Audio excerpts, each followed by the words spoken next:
17 August रोजी आहे नागपंचमी. नागपंचमीच्या दिवशी नागदेवतेची पूजा केली जाते. महादेवांच्या गळ्यामध्ये असणाऱ्या नागाची पूजा केल्यामुळे आपल्या घरामध्ये सुख, शांती, समृद्धी, सौभाग्य, आरोग्य लाभतं आणि महादेवांचा विशेष आशीर्वाद, विशेष कृपा आपल्यावरती राहते. तर आजच्या व्हिडिओमध्ये आपण पाहणार आहोत नागपंचमी घरच्या घरी कशाप्रकारे अगदी सोप्या पद्धतीने पूजा करायची, नैवेद्य काय मांडावा, उपवास कसा करावा, मंत्र कोणते म्हणावेत, नागपंचमीची कथा काय आहे आणि संपूर्ण माहिती जाणून घेण्यासाठी हा व्हिडिओ स्किप न करता संपूर्ण पहा. बघा, सर्वांना बऱ्याच जणांना कालसर्पदोषाचा त्रास असतो. तो आपण कितीही शांती वगैरे केली तरी तो आपल्या मागून जात नाही किंवा परत तो उद्भवतो. मग अशा वेळी कोणता प्रभावी उपाय करावा की जेणेकरून आपला कालसर्पदोष कायमचा निघून जाईल? तर सर्व माहिती जाणून घेण्यासाठी व्हिडिओ स्किप न करता संपूर्ण पहा. श्री स्वामी समर्थ. मी प्रियंका जॉल कंटेंट या चॅनलमध्ये तुम्हा सर्वांचं मनापासून स्वागत करते. गावाकडे बघा वारूळ असतात, त्यामुळे तिथे नागपंचमीची पूजा केली जाते, पण शहरामध्ये असं आपल्याला काहीही आढळत नाही. मग अशावेळी आपण घरच्या घरी अगदी विशिष्ट आणि सोप्या पद्धतीने पूजा करू शकतो की जेणेकरून नागपंचमीचं संपूर्ण पुण्यफळ आपल्यालाही प्राप्त होईल. श्रावण महिन्यातील शुक्ल पक्षाच्या पंचमी तिथीला साजरी केला जाणारा सण म्हणजे नागपंचमी. नागपंचमीची पूजा ही तुम्ही सकाळी 12च्या आतमध्ये करून घ्या आणि जर तुम्हाला शक्य असेल ना तर सकाळी म्हणजे पहाटे 5 वाजेपासून सकाळी 8:30 वाजेपर्यंत जर तुम्ही पूजा केली ना तर तो काळ खूप अतिशय शुभ काळ मानला जातो. आपण ज्या नागपंचमीसाठी लाह्या आणतो त्यामध्ये आपल्याला नागपंचमीचा कागद मिळतो, जो की तुम्ही स्क्रीनवर पाहू शकता. यामध्ये हा जो कागद आहे तो तुम्हाला नागपंचमीच्या दिवशी सकाळी आपल्या घरामध्ये लावायचा आहे आणि याचीच आपल्याला पूजा करायची आहे आणि बैलपोळ्यापर्यंत हा आपल्याला असंच ठेवायचा आहे, कारण आपण शुक्रवारी जीवतीची पूजासुद्धा करत असतो, जी की आपल्या मुलांसाठी खूप महत्त्वाची असते. नागपंचमीच्या दिवशी आपण काय करतो की काही चिरायचं नसतं, त्याचप्रमाणे तव्यावरती आपल्याला काही करायचं नसतं. आपण उकडीचे पदार्थ असेल, मोदक असतील किंवा खीर, कानवले या गोष्टी खाल्ल्या जातात.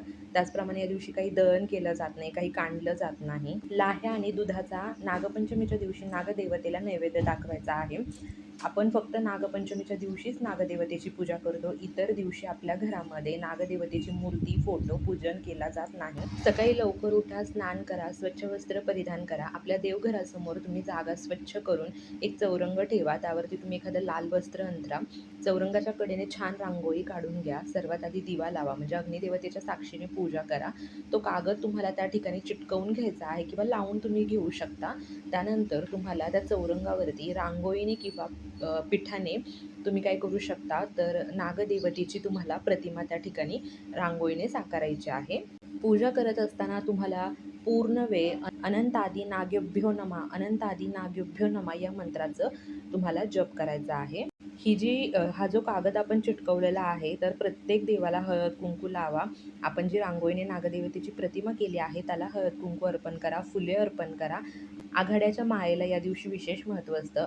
आघाड्याची माळ, दुर्वा जे असतात त्याची माळ तुम्हाला बनवायची आहे आणि ती तुम्हाला त्या प्रतिमेला घालायची आहे. या पूजेमध्ये शक्यतो तुम्ही पांढऱ्या कलरची फुले वापरा. त्याचप्रमाणे तुम्हाला गणपती बाप्पांच्या मूर्तीलाही अभिषेक करून त्या ठिकाणी स्थापना करायची आहे. हळद कुंकू लावा, अक्षता अर्पण करा, गणपती बाप्पांना फूल अर्पण करा, दुर्वा अर्पण करा आणि नैवेद्य म्हणून तुम्ही गूळ खोबऱ्याचा ठेवू शकता. नैवेद्य ठेवण्यासाठी पाण्याने भरीव चौकोन करा आणि तुम्ही फुटाणे, लाह्या, गूळ याचा नैवेद्य एका वाटीमध्ये तुम्हाला ठेवायचा आहे. त्याचप्रमाणे एका वाटीमध्ये तुम्हाला दूध ठेवायचं आहे. गावाकडे सुद्धा जर वारुळाची पूजा तुम्ही करत असाल तर त्या वारुळामध्ये दूध ओतायचं नाही आहे, तुम्ही नैवेद्य म्हणून त्या ठिकाणी ठेवू शकता. अशा प्रकारे तुम्हाला त्या ठिकाणी साध्या सोप्या पद्धतीने पूजा करायची आहे. अगरबत्ती लावा, धूप लावा, एका कलशामध्ये थोडंसं पाणी ठेवू शकता. या दिवशी तुम्हाला एका मंत्राचा जप करायचा आहे. तो मंत्र स्क्रीनवरतीही शो करते. नमोस्तु सर्पेभ्यो एके च पृथ्वी मनु ये अंतरिक्षे ये दिवी तेभ्ये सर्पेभ्यो नमः. या मंत्राचं जर तुम्ही नामस्मरण केलं, या मंत्राचा जर तुम्ही नागपंचमीच्या दिवशी जप केला तर तुम्हाला कितीही भयंकर कालसर्पदोष असू दे, त्यातून तुमची मुक्तता होते आणि तुम्ही तुमच्या यथाशक्ती या मंत्राचा जास्तीत जास्त नामस्मरण करा. नागपंचमीच्या दिवशी पूजा वगैरे करून झाल्यानंतर सर्वात आधी गणपती बाप्पांची आरती करा, नंतर देवोकेदेव महादेवांची आरती करा. त्यानंतर तुम्हाला नागपंचमीची कथा पूर्ण ऐकायची आहे. नागपंचमीची कथा पूर्ण ऐकल्याशिवाय आपली पूजा पूर्ण होत नाही. ही कथा तुम्हाला गुगलवरती मिळून मिळून जाईल किंवा यूट्यूबलाही मिळून जाईल. नागपंचमीच्या आदल्या दिवशी आपल्या भावाचं संरक्षण व्हावं, त्याला दीर्घायुष्य लाभावं, त्याचं कल्याण व्हावं, त्याच्या प्रत्येक कामात त्याला यश यावं आणि तो निरोगी राहावा, त्याच्या प्रत्येक गोष्टीमध्ये त्याला यश मिळावं यासाठी आपण भावाचा उपवास करत असतो, बरोबर. आणि काही जण काय करतात, तर नागपंचमीचा उपवास जर तुम्हाला करायचा असेल तर तुम्ही सोमवारी सकाळी उपवास करू शकता आणि सोमवारी संध्याकाळी उपवास सोडू शकता. सोमवारी आपली नागपंचमीची पूजा झाल्यानंतर मंगळवारी तुम्हाला ही जी पूजा आहे यातील जे खाण्याचे पदार्थ आहे ते तुम्ही पक्ष्यांना टाकू शकता, तांदूळ वगैरे असतील आणि जे फूल वगैरे जे आहे ते सगळं तुम्ही निर्माल्यामध्ये टाका. आणि तो जो फोटो आहे तो तुम्हाला तसंच ठेवायचा आहे, कारण या फोटोची आपण शुक्रवारी जिवतीची पूजासुद्धा करत असतो. तर श्रावण महिन्यामध्ये आपण दर शुक्रवारी जिवतीची पूजाही करत असतो, त्यामुळे बैलपोळ्यापर्यंत हा फोटो तुम्ही तुमच्या घरामध्ये तसंच ठेवू शकता. नागपंचमीची कथा मी तुम्हाला थोडक्यात सांगते. सत्तेश्वरी नावाची एक कनिष्ठ देवता होती. तिचा सत्तेश्वर नावाचा भाऊ होता. तिच्या भावाचा म्हणजे सत्तेश्वरचा नागपंचमीच्या आदल्या दिवशी मृत्यू झाला आणि त्या मृत्यू झाल्यामुळे सत्तेश्वरीने अन्नग्रहण केलं नाही. ईश्वरीला तिचा भाऊ नागरूपात दिसला आणि तेव्हापासून सत्तेश्वरीने त्या नागदेवतेला आपला भाऊ मानला.